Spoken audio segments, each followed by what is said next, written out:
Shalom. Bagaimana kabarnya Bapak Ibu Saudara? Luar biasa. Wah, ya luar biasa ya. Ibadah kita hari ini cukup powerful dan inilah yang harusnya senantiasa tiap minggu. Karena Tuhan kita itu Tuhan yang suka kemeriahan. Dan mari kita bersemangat. Saya rindu kita jangan loyo ya. Yes, amin. Respon itu penting. Amin. Supaya jiwa kita tetap bersemangat. Dan tema kita hari ini adalah anak panah di tangan pahlawan. Ini menarik ya, cukup menarik karena bicara anak panah itu bicara banyak hal, itu juga bicara proses, bicara penempaan, bicara pengasingan, bicara banyak hal gitu. Tapi saya tidak mau bahas itu, saya hanya mau memberitahukan kepada setiap kita bahwa apa sih tujuan Tuhan ketika dia menginginkan kita jadi anak panah. Apa tujuannya? Apakah hanya sekedar tertancap? Apakah hanya sekedar dilesatkan? Apa tujuan besarnya?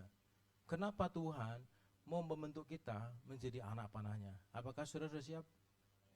Ketika saya mempelajari ini saya cukup bengong ya. Karena semuanya kembali ke pola di mana Eden berada. Tapi sebelumnya mari kita baca dulu di Yesaya. Yesaya pasal 49 mulai ayat pertama sampai ketiga. Yesaya pasal 49 ayat pertama sampai ketiga. Yang sudah ketemu katakan amin. Baik, karena sudah banyak ketemu, saya bacakan. Dengarkanlah aku, hai pulau-pulau, perhatikanlah, hai bangsa-bangsa yang jauh. Tuhan telah apa? Memanggil siapa? Aku sejak dari kandungan, telah menyebut namaku sejak dari perut ibuku. Ia telah membuat apa? Mulutku sebagai pedang yang tajam dan membuat aku berlindung dalam naungan tangannya. Ia telah membuat aku menjadi anak panah yang runcing dan perhatikan, menyembunyikan aku dalam tabung panahnya. Ia berfirman kepadaku, engkau adalah hambaku Israel dan olehmu aku akan menyatakan keagunganku. Perhatikan Bapak Saudara, anak panah itu bukan tiba-tiba. Anak panah itu sudah dikenali sebelum dia muncul di bumi.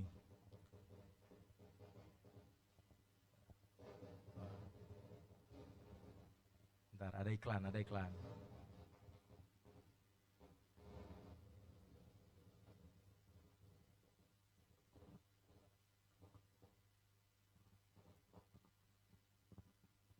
Cek. Gangguan kayak gini di preaching class sudah diprediksi ya. Masih ada lagi. Gak apa-apa.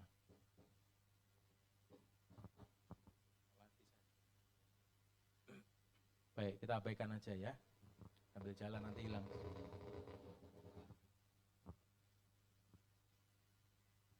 Cek. Udah selesai kelihatannya. Ya. Menarik ya. Baik. Sampai mana tadi ya? Oke. Anak panah itu tidak tiba-tiba. Anak panah itu sudah dikenali Tuhan. Bahkan sebelum anak panah ini keluar di bumi. Saudara dan saya, kita tidak tiba-tiba ada di bumi, betul? Kita dilahirkan, keluar. Dan disitulah anak panah sedang bergerak. Saya sangat percaya siapapun kita, ketika kita dapat mengenali Tuhan bicara dan mengenali tugasnya dalam hidup kita, saudara, kita menjadi bagian dari anak panah itu. Amin. Jadi kita tidak bisa berkata anak panah itu bagi yang muda, anak panah itu bagi anak sekolah minggu, atau anak panah itu bagi si A, si B, si C, saya terlalu sibuk, saya nggak bisa jadi anak panah. Saudara, kita mesti menyadari, anak panah itu sudah disetting, sudah ditetapkan Tuhan. Jadi apa yang kita kerjakan hari ini, mari kita sadari bahwa kita harus merujuk kepada apa yang Tuhan mau. Karena pahlawannya sendiri adalah Tuhan. Amin. Kalau kita disebut anak panahnya, dia pahlawannya, tidak mungkin dia tempatkan itu meleset. Adakah yang mempertanyakan, Tuhan bisa gagal? Halo, Tuhan nggak bisa gagal. Yang membuat gagal adalah manusia yang tidak taat dan suka membantah. Itu yang membuat gagal. Tapi bagi kita yang memahami dia, kita mau taat, saya percaya pemakaian Tuhan dalam hidup saudara dan saya itu dapat sampai garis akhir. Banyak orang Kristen di nisanya, aku telah menyelesaikan pertandingan. Bila seumur hidupnya, orang-orang terdekatnya selalu bilang, ini bapak ini sukanya ngomel-ngomel. Pertanyaannya pertandingan yang mana? Gitu.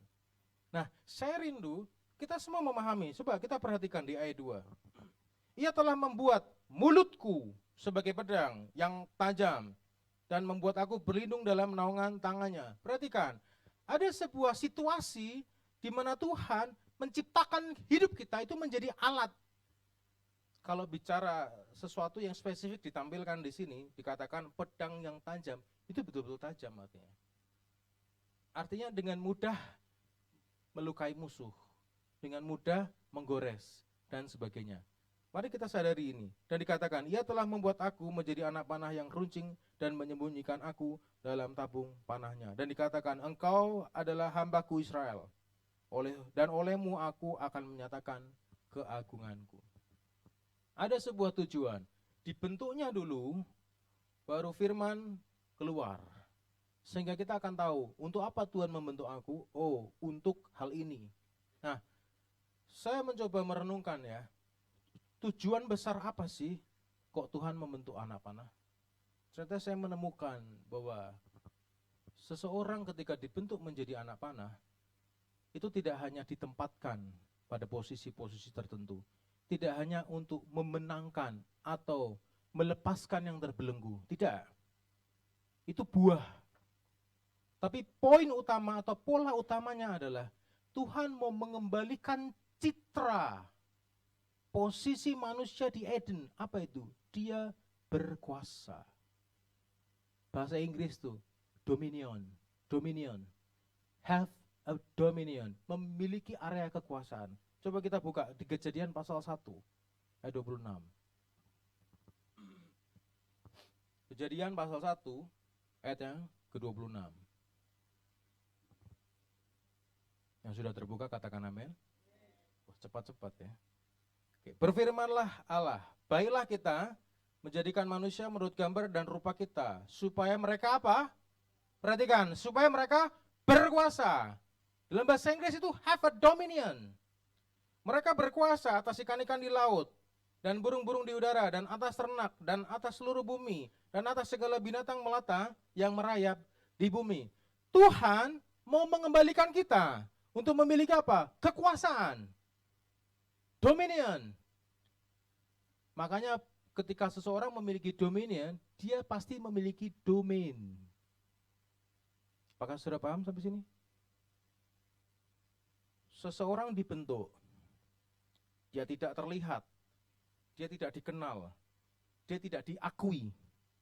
Dibentuk, dipatahkan keakuannya, dipatahkan egonya, dipatahkan iri hatinya, dipatahkan segala sesuatu yang pahit. Apa tujuannya? Supaya anak panah ini tajam.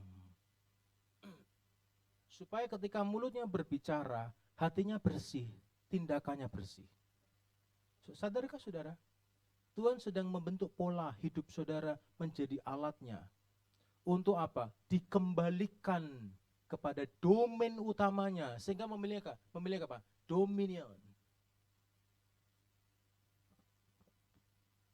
Saya mencermati dan merenungkan kisah ini tentang anak panah. Saudara tahu ya kisahnya Yosua ya? Yosua itu anak panah bukan? Dia anak panah yang tersembunyi bertahun-tahun di bawahnya Musa. Elisa anak panah bukan? Dia anak panah yang tersembunyi bertahun-tahun di bawahnya Elia. Mari kita perhatikan, Samuel anak panah bukan? Anak panah yang bertahun-tahun tersembunyi di bawahnya Imam Eli. Ada sesuatu proses yang Tuhan ciptakan di situ dan tidak dianggap manusia. Pernahkah kita melihat pribadi Yosua menonjol ketika Musa ada? Tidak ada. Disitulah prosesnya. Waktu Musa naik ke Gunung Sinai untuk puasa. Yosua di mana? Dia nungguin di kaki gunung. Melihat orang-orang Israel bikin lembu, mereka cingkrak-cingkrak begitu. Si Yosua enggak bergeming, dia duduk, dia tenang, dia menunggu. Momen itu tercatat di Alkitab. Dia menunggu Musa. Dia enggak ikut-ikutan sama kebanyakan. Dia fokus sama tujuannya. Kalau hari ini Tuhan membentuk hidup saudara, tidak dilihat orang, tidak dianggap orang, disepelekan orang. Tuhan mungkin sedang memangkas sesuatu dalam diri saudara. Mungkin keakuan saudara, mungkin ego saudara, saudara yang sukanya dipandang, sukanya dipuji, mungkin Tuhan sedang pangkas di situ. Saya mau katakan, kalau Tuhan sedang memproses saudara, nikmati itu. Hari ini saudara nggak terlihat, nggak apa-apa. Tuhan punya waktu yang tepat untuk memunculkan saudara. Karena saudara tidak mungkin dimunculkan kalau saudara belum siap. Hatinya masih penuh pahit, Tuhan nggak mungkin munculkan. Karena apa? Waktu bicara yang muncul kepahitan. Tapi kalau saudara sudah beres, mulut saudara tajam, karena apa? Ini berisi firman yang saudara sudah hidupi di situ. Ada sesuatu yang Tuhan mau kerjakan dalam diri saudara. Kalau hari ini saudara hati yang bengkok sedang diluruskan, itu sakit gak? Sakit. Saudara taat, sulit gak? Sulit loh taat itu. Taat itu sulit gitu, gak mudah. Saudara suka membantah, kalau dikasih tahu, tapi kan, nah, banyak tapi-tapinya. Si dia kan gak begitu, kok aku disuruh begitu? Suka membanding-bandingkan, ada yang belum beres di hatinya. Semua katakan, itu anak panah yang gak siap namanya. Maka kalau gak siap apa? Harus dibengkokkan, harus diluruskan, harus dipertajam lagi. Saudara tahu cara melengkungkan, cara meluruskan, itu dibakar di perapian. Kayu kalau melengkung harus diluruskan, dia harus dimasukkan ke api. Dibakar dalam suhu tertentu selama beberapa jam. Sudah lurus nih, udah lama nih diambil. Lalu apa? Bahasa Jawa itu dipanteng. Apa sih dipanteng Indonesia itu? Dipastikan dia nggak lagi bergeser ya. Ada alat yang memegang sehingga tetap lurus. Itu selama berjam-jam lagi. Hanya untuk apa? Yang bengkok jadi lurus.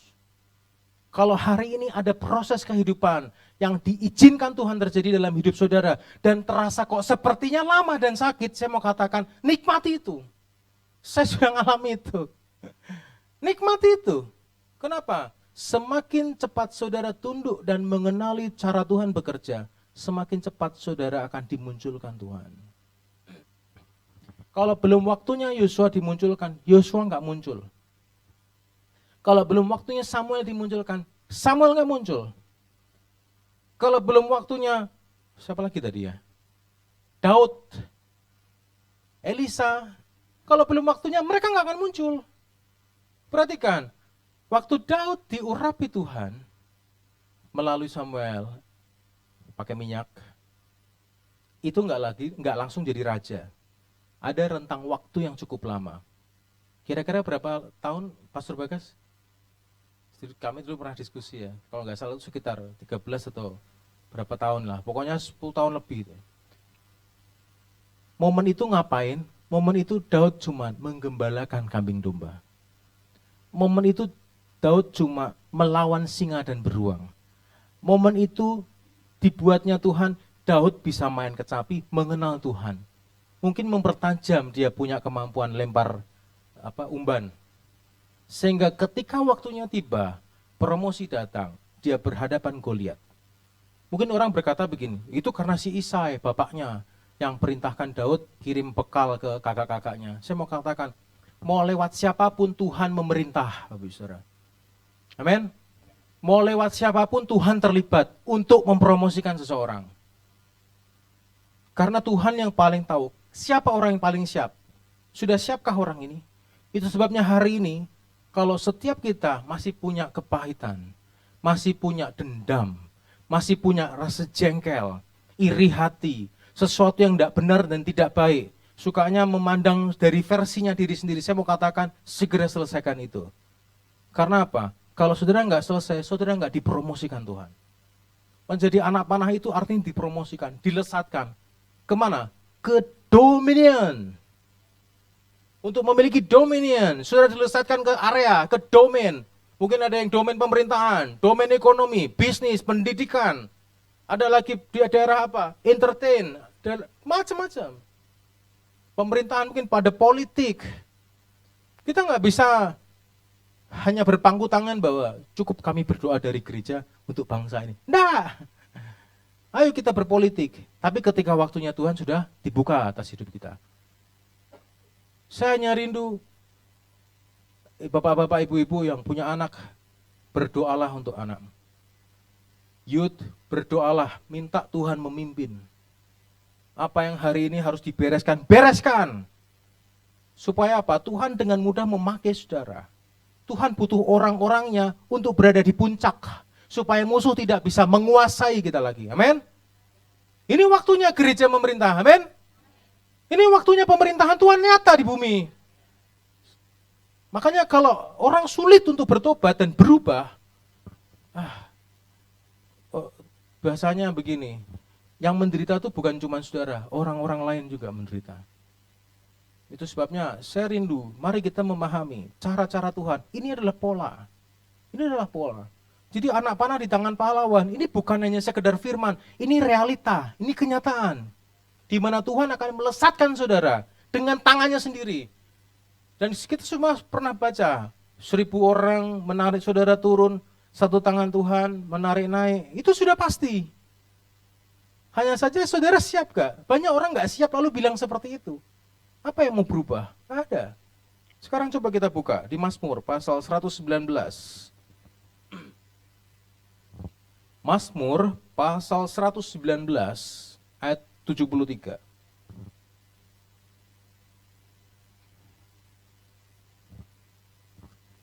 Mazmur pasal 119 ayat 73. Sudah ketemu? Baik, saya bacakan. Tanganmu telah apa di situ? Berarti, ayo yang kencang. Menjadikan aku dan apa? Membentuk aku. Terus habis itu apa? Berilah aku pengertian supaya aku dapat belajar apa? Perintah-perintahmu. Perhatikan di sini.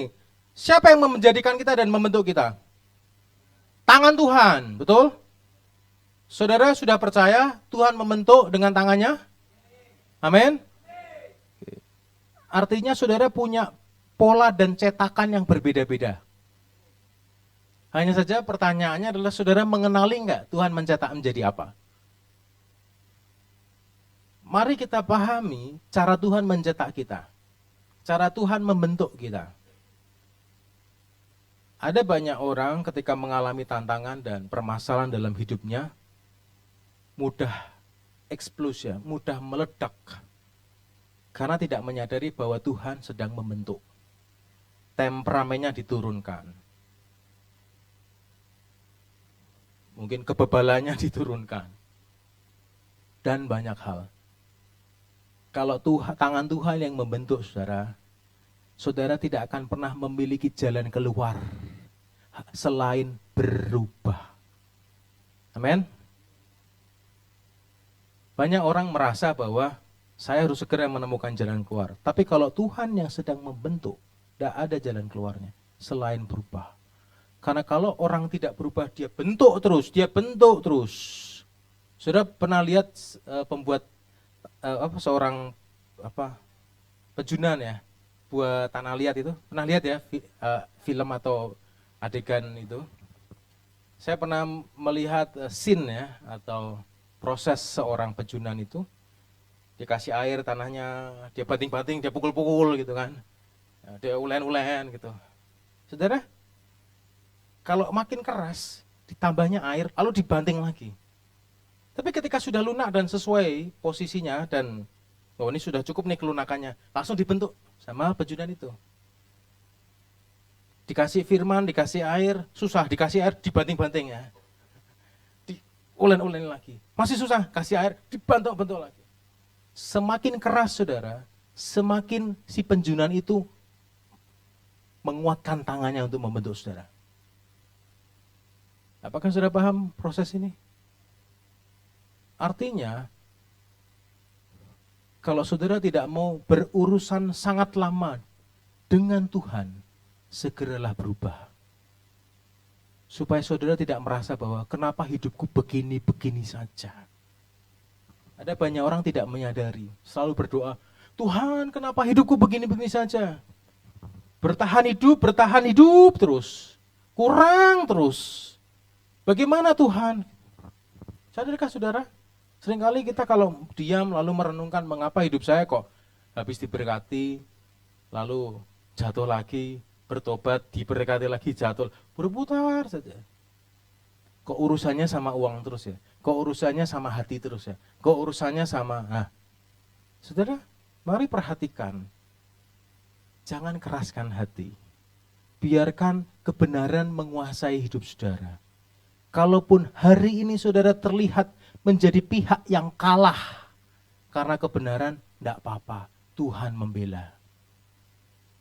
Tidak semua kekalahan itu memalukan. Terkadang kekalahan tapi di tangan Tuhan, Tuhan yang jamin masa depan. Itu sebabnya saya mau katakan, jangan khawatir, jangan mundur, jangan letih lesu. Bahkan Yesus katakan, datang kepadaku. Letih lesu beban berat, tapi perhatikan ayat selanjutnya. Pikul kuk yang kuberi. Selesai. Kuknya Tuhan itu kebenaran. Lakukan saja. Amin? Oke, kita perhatikan sekali lagi. Dikatakan, berilah aku, halo, pengertian. Supaya apa? Supaya aku dapat belajar. Apa yang dipelajarin? Perintahmu. Mari kita perhatikan polanya. Setelah Tuhan tanganmu telah menjadikan aku dan membentuk aku, lalu minta, berilah aku pengertian. Kalau saudara mulai menyadari ada sesuatu yang diproses Tuhan dalam diri saudara, saudara harus berdoa juga, Tuhan beri aku pengertian. Supaya ketika engkau memproses saya memahaminya. Sehingga saya enggak lagi mengulangi kesalahan yang lama lagi, supaya saya dapat segera berubah, dan berikan aku pemahaman dari perintah-perintahmu. Amin? Apakah sudah paham sampai sini? Saya rindu kita tidak berputar-putar dalam hidup ini. Amin? Kita menjadi orang yang dibentuk Tuhan, disiapkan Tuhan, lalu dilesatkan Tuhan. Kita bukan dibentuk terus ya. Itu melelahkan. Nanti saudara nggak ada kesaksian dalam hidup ini. Karena apa? Hanya dibentuk saja. Itu sebabnya saya mau katakan, kalau saudara sudah mempercayakan hidup saudara ke Tuhan sepenuhnya, lalu Tuhan sudah mulai memproses hidup saudara, biarkan dia memproses dan lepaskan apa yang harus lepas. Jangan mencoba membawa sesuatu yang harus dilepaskan. Keakuan, kekhawatiran, keegoisan dan sebagainya. Apa yang harus lepas? Lepas. Gengsi, lepas. Itu nggak perlu ada di masa depan. Karena ketika Roh Kudus memimpin, mengatur, semuanya di tangan Tuhan. Nama baik, dibawanya kita ke atas, itu Tuhan. Perhatikan Yusuf. Yusuf diproses Tuhan. Keakuannya hilang. Sakit hati terhadap saudara-saudaranya, hilang. Betul? Perhatikan, dia ada di bawah. Di dalam dunia antah berantah yang tidak dikenal siapapun di negeri asing. Di Mesir, jadi budak. Keambil tuh sama Potifar. Habis itu apa? Mulai ada pintu neraka terbuka dalam hidupnya. Apa itu? Istri Potifar goda-goda untuk perselingkuhan. Yang terjadi apa? Dia lari, difitnah. Tapi dia merelakan dirinya. Karena apa? Dia nggak salah. Dia nggak mulai mencoba membela dirinya. Ya sudah di penjara. Di penjara Tuhan membentuk dia. Sehingga ketika dia ada di posisi di istana, dia tidak lagi berkata, ini tentang aku, tapi ya, Tuhan telah, ada sesuatu yang berbeda. Perhatikan saudara, kalau saudara mengatakan bahwa saya mau menjadi anak panahnya Tuhan, saudara akan mulai dibentuk Tuhan dengan material firman yang berbeda dari sebelumnya, dan pintu neraka akan menjadi lawan saudara. Saudara akan diperhadapkan kehidupan yang berbeda. Coba sekarang kita buka 1 Timotius pasal 4. 1 Timotius pasal 4 ayat 1 sampai 3. 1 Timotius pasal 4 ayat 1 sampai 3. Sudah ketemu ya Bapak Ibu? Tetapi roh, R-nya besar, dengan tegas mengatakan, berarti roh bisa berbicara ya? Halo? Roh dengan tegas mengatakan bahwa di waktu-waktu kemudian ada orang yang akan murtad lalu mengikuti roh-roh penyesat dan ajaran setan-setan. Saya berhenti sampai sini dulu. Perhatikan, ada orang yang akan murtad lalu mengikuti roh-roh penyesat. Dari mana datangnya roh-roh penyesat? Kalau nggak dari neraka. Kita akan mulai berhadapan bukan dengan manusia, tapi dengan spirit yang bukan berasal dari bumi ini, tapi dari neraka. Dan roh-roh ini akan menangkap orang-orang yang hatinya tidak beres di situ. Hatinya tidak tuntas di situ. Ini sangat berbahaya Bapak Ibu Saudara. Kalau hari ini kita sedang dibentuk, tapi tidak menjaga diri kita, lalu meluaskan rasa pahit, rasa iri, rasa jengkel, kita bisa berhadapan dengan roh-roh penyesat dan ajaran-ajaran setan. Apakah sampai sini sudah paham? Ayat 2. Oleh tipu daya pendusta-pendusta yang hati nuraninya memakai cap mereka. Mereka itu melarang orang kawin, melarang orang makan makanan yang diciptakan Allah supaya dengan pengucapan syukur dimakan oleh orang yang percaya dan yang telah mengenal kebenaran. Mari kita perhatikan di sini. Ada situasi yang berbahaya ketika seseorang tidak menyadari, tidak memiliki pemahaman Tuhan sedang membentuk. Tuhan sedang memproses. Tuhan sedang bekerja. Saya rindu setiap kita menjadi orang-orang yang sampai pada akhirnya menuju kepada domain-domain yang Tuhan sudah siapkan. Untuk memiliki dominion, kekuasaan di situ. Coba kita kembali lagi di Kejadian pasal 1 ayat 26. Kejadian pasal 1 ayat 26. Saya hanya mau menekankan. Sudah ketemu ya? Baiklah kita menjadikan manusia menurut gambar dan rupa kita, supaya mereka berkuasa. Anak panah itu dilesatkan. Sebenarnya itu adalah proyeksi atau gambaran Tuhan sendiri. Ketika kita menjadi seperti, dikatakan ya, kita, hanya besar. Di situ dijelaskan, mereka berkuasa. Saya rindu kita sampai di posisi ini, amin. Jadi saudara, kita nggak cuma hanya sekedar bergereja, jadi orang percaya, hidup benar, enggak. Kita menempati atau menduduki posisi-posisi puncak yang penting yang dimana Tuhan menginginkan kita ada di situ. Supaya apa? Kerajaan surga itu dapat memerintah di bumi ini. Yesus katakan, jadilah di surga, di bumi, seperti di surga. Itu bukan tentang hanya jadi enggak, itu memerintah. Itu ada kekuasaannya, ada kuasanya. Dan tidak bisa hanya sekedar secara spiritual, enggak. Keberadaan kita itu mempengaruhi itu. Apakah sudah paham sampai sini? Inilah tujuan mengapa pahlawan itu menarik busurnya. Saya pernah lihat sebuah acara ya, orang yang tarik busur gitu. Dia narik busur, nggak kena sasaran, ada yang kena sasaran, ada yang meleset dari sasaran, ada yang nggak sampai sasaran, cuma twing gitu. Orang-orang yang dapat menarik tepat sampai sasaran, itu pasti dipuji. Tapi yang nggak tepat, yang meleset, yang gagal meluncur, jadi cemoohan. Artinya begini, cara pahlawan itu, cara orang menarik itu, menjelaskan siapa dirinya, material apa yang dipakai.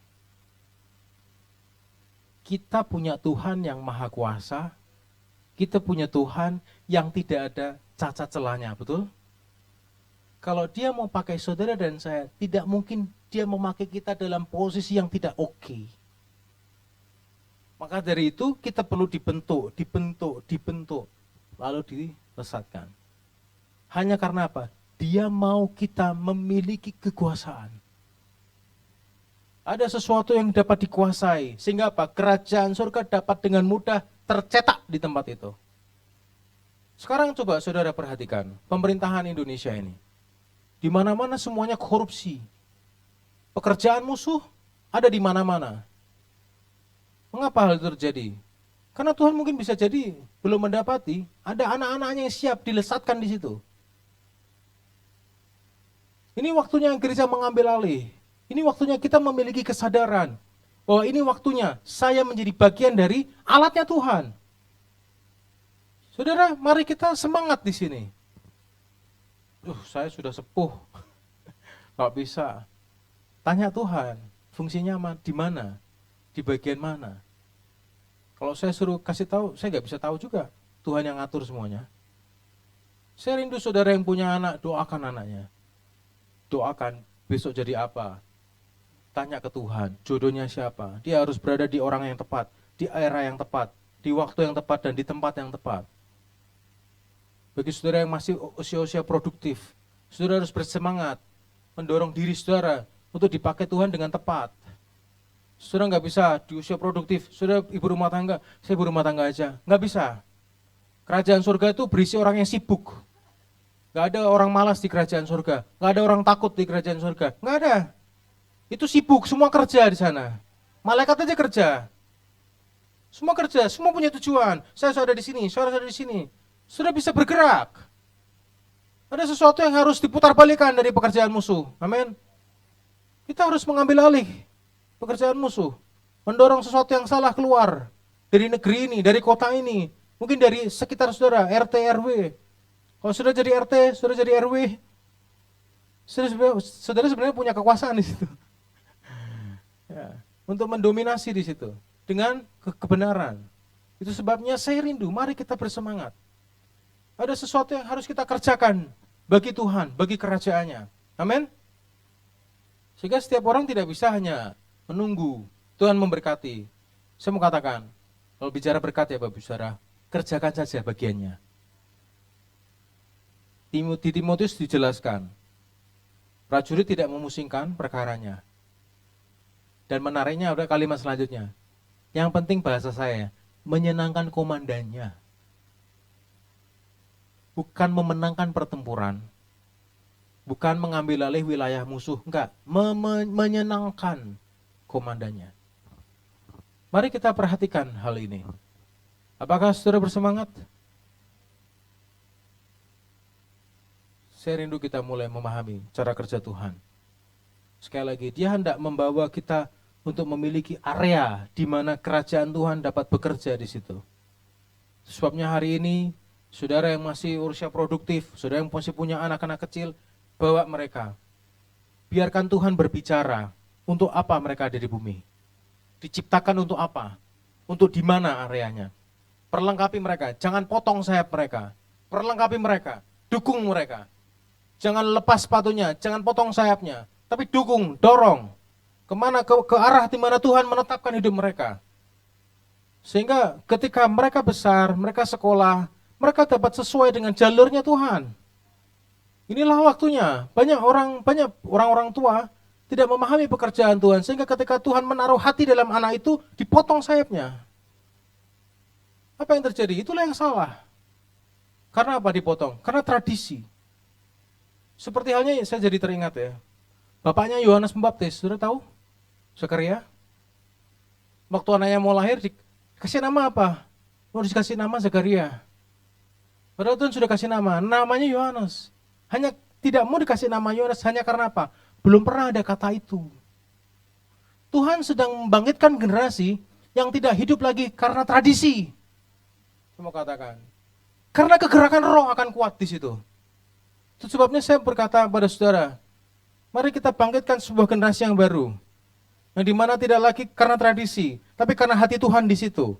Karena pekerjaan Tuhan di situ. Dorong mereka. Perlengkapi apa yang dibutuhkan untuk sesuai dengan agenda Tuhan di masa depan. Ini waktunya. Kalau tidak dimulai dari sekarang, kapan? Kalau sudah dewasa, sudah terlambat itu nanti. Semakin cepat kita mengenal Tuhan, semakin kita diarahkannya. Karena ikut Tuhan itu gak ada tiket balik. Itu tiket satu arah. Amin Bapak Ibu Saudara. Sekarang coba kita buka di Yohanes pasal 15 ayat 16. Yohanes pasal 15 ayat 16. Sudah ketemu? Apakah sudah bersemangat hari ini? Oke. Saya bacakan, bukan kamu yang memilih aku, tetapi akulah yang memilih kamu, dan aku telah menetapkan kamu, supaya kamu apa? Pergi ya, bukan menetap. Pergi dan menghasilkan buah, dan buahmu itu tetap, supaya apa yang kamu minta kepada Bapa dalam namaku, diberikannya kepadamu. Pergi. Artinya melakukan sesuatu. Kemana itu? Itu ada tempat, itu domain. Tempat area di mana Tuhan sudah menetapkan untuk dikerjakan kerajaan Tuhan di situ. Jadi kita tidak hanya gereja yang hanya berkumpul terangnya di sini. Enggak, pergi. Ada area domain-domain khusus. Sehingga kerajaan surga terjadi di situ. Amin Bapak Saudara. Jangan melihat keadaan hari ini. Keadaan bukanlah jawaban. Tapi firman itu akan terjadi. Jadi jangan lihat keadaan. Oh, anak saya masih terlalu kecil. Gak apa-apa, doakan. Tanya ke Tuhan, dia akan jadi apa? Kemana dia akan pergi? Apa yang akan dia lakukan? Tuhan dapat bekerja apa lewat hidupnya? Tanyakan. Ada sesuatu yang harus terjadi, yang ilahi di dalam hidup ini. Dan perhatikan, saya akan ulang sekali lagi. Dan aku telah menetapkan kamu supaya kamu pergi dan menghasilkan buah. Jadi pergi dulu, baru menghasilkan buah, dan buah itu tetap. Baru, supaya apa yang kamu minta kepada Bapa, jangan dibalik. Seringkali orang gini, minta dulu ke Bapa, baru pergi. Apakah sudah paham maksud saya? Pergi dulu, kerjakan dulu, muncul buahnya, baru setelah itu kita bisa berkata, Tuhan aku minta. Nah itu dia. Apakah sudah paham sampai sini? Saya pernah sampaikan, seringkali kita itu sukanya pay letter ya. Barang datang dulu, bayarnya ke belakangan. Pay letter, betul? Yang suka mainan Shopee ya, si Oren ini. Barang datang dulu, baru bayar. Tuhan itu beda. Dia bayar di depan dulu, baru dapat barangnya. Tuhan kita seperti itu. Makanya firman Tuhan katakan, kamu pergi, menghasilkan dulu buah. Baru setelah itu apa? Minta kepada Bapa. Coba, supaya apa yang kamu minta kepada Bapa dalam namaku, diberikannya kepadamu. Pergi dulu, berbuah. Buahnya tetap, baru minta. Tuhan, kita punya Tuhan yang kaya, dia tidak berbohong, dia cincai bahasanya. Saya tuh bingung kok cincai itu apa ya? Cengli ya, cincai cengli. Nah, mari Bapak Saudara, kita kenali Tuhan kita. Amin. Tuhan tidak mungkin meninggalkan kita ketika kita mengerjakan tugasnya. Kalau Tuhan meninggalkan kita hanya karena kita mengerjakan tugasnya, berarti dia turun dari posisinya sebagai Tuhan. Tapi kita tahu Tuhan tidak pernah bergeser dalam hidupnya. Amin. Dulu, sekarang, selama-lamanya itu sama. Itu tetap, itulah Tuhan kita. Yang sering bergeser, kita. Dan saya mau katakan, ketika anak panah mulai dikerjakan, persiapkan. Kalau Tuhan bilang, rubah hatimu, rubah pola pikirmu, rubah. Jagai perkataanmu, jagai hatimu, berubah. Mari berubah Bapak Saudara. Mari katakan bahwa saya itu memang lemah Tuhan. Saya tahu harus ada yang dirubah dalam diri saya. Tidak segala hal kita kuat. Mari kita responi apa yang harus dilepas dalam diri kita.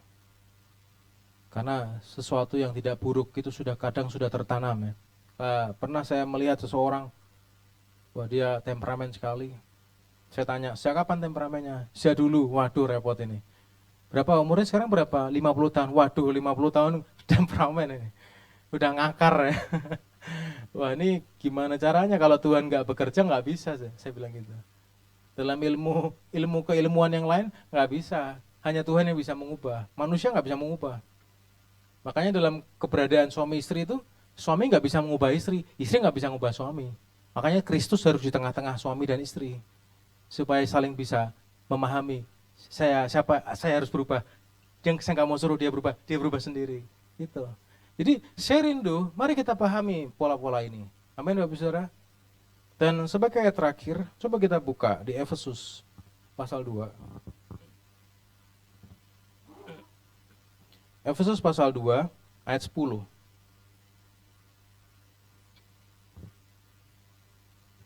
Ya.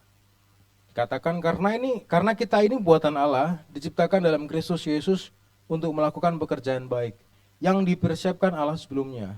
Ya, mau supaya kita hidup di dalamnya. Kita bukan made in China ya. Atau made in Teguano gitu, enggak. made in heaven, amin.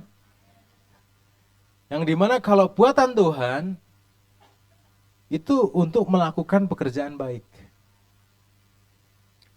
Tidak ada Tuhan berusaha memakai anak panah yang rusak, enggak. Saya katakan sekali lagi, dia akan memakai anak panah yang sudah siap. Kalau saudara nggak siap, tapi Tuhan mau pakai saudara, saudara akan dipanaskan. Saudara akan mulai digerinda, ditajamkan. Saudara akan mulai diproses. Kehidupan yang nggak saudara mau akan mulai saudara temui. Tapi perhatikan, tidak boleh ada alasan untuk lari. Tapi keputusannya adalah, rubah aku Tuhan, proses aku. Mold me, bentuk aku Tuhan. Karena Tuhan mau bekerja lebih. Ada pekerjaan baik yang menanti dalam hidup kita. Hari ini mungkin kita belum melihat, saya masih biasa saja nih. Ya sudah, kerjakan saja. Teruslah bekerja, teruslah bergerak. Ikuti kegerakan Roh Kudus. Ada pewahyuan apa? Bicara apa Tuhan? Ada pernyataan Tuhan apa? Firman-Nya harus membawa kita kemana? Kerjakan itu. Tuhan akan mulai memproses hidup kita. Amin. Ini sudah waktunya. Kemarin Pastor Bagas sudah sampaikan. Ada lembu berdarah, lembu mati ya, kalau nggak salah. Ya Pastor Bagas ya. Belum kita ketemu lembu yang di sate ya. Ada situasi yang tidak kunjung baik dari tahun ke tahun. Tapi saya mau katakan, mari kita berusaha. Apa yang Tuhan kehendaki dalam hidup kita, kerjakan itu. Taat saja, jangan membantah. Taat saja. Katakan, aku mau taat. Aku mau setia. Aku mau mengikuti. Amin. Tuhan Yesus memberkati.